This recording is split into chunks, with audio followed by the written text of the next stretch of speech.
Դավիթի սարքած ռոբոտը հաղթող է ճանաչվել ռոբոտաշինության հանրապետական օլիմպիադայի մինի սումո մենամարտում։ Ավագ դպրոցի աշակերտն ինքնուրույն է պատրաստել բուլդոզերին նմանվող սարքը հստակ չափսերով 10 սանտիմետրը 10-ի վրա։ Ասում է, կարևոր է յուրաքանչյուր դետալ, բայց մեծ նշանակություն ունի ճիշտ հրահանգավորումը։ Այդ դեպքում ինչ ուզես ռոբոտը կանի։ Շատ կապ ունի նաև կոդը, տակտիկան, այսինքն այստեղ ամեն ինչից է կախված, ոչ միայն 3D մոդելավորումից, այլ նաև ծրագրավորումից է կախված, թե կոդը ոնց գրած կլինի,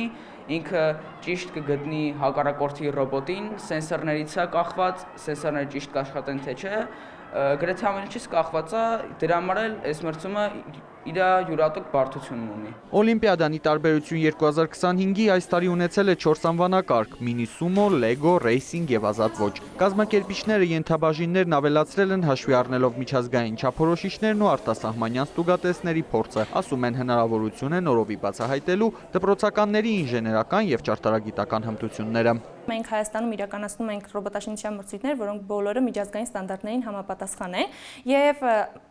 ազատ ոչ անվանակարգում իրենք կարող են ներկայացնել նաեւ ընդհանրապես նախագծի գծագրերը եւ նախագծի ինժեներական նախագծի այդ գաղափարը, սակայն ի ուրախություն մեզ այն թիմերը, որոնք որ ներկայացել էին,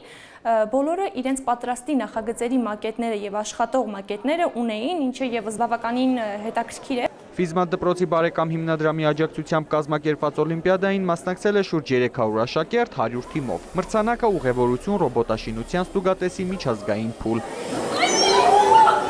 Կազմակերպիչները փաստում են, այս տարի աճել է մասնակիցների թիվը, նաև նախագծերի որակն է լավացել։ Կիրառվել են ավելի շատ նորարարական լուծումներ, ջրի որակի կառավարման նոր համակարգ, խելացի ջերմոց ու ակվարիում, անգամ լուսացույցներ խցանումները նվազեցնելու համար։ Արդեն երկրորդ տարին է ռոբոտաշինության հանրապետական օլիմպիադային աջակցում ենք մեծ սիրով եւ մեծ պատրաստակամությամբ, քանի որ մեր հիմնադրամի հիմնական նպատակներից մեկը նաեւ Հայաստանի տեխնոլոգիական հատվածի զարգացումն է, այսինքն ունենալ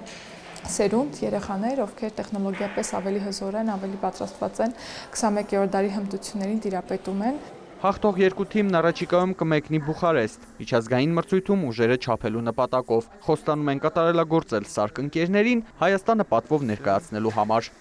Արամ Մարանդյան, Արման Թովմասյան, լուրեր։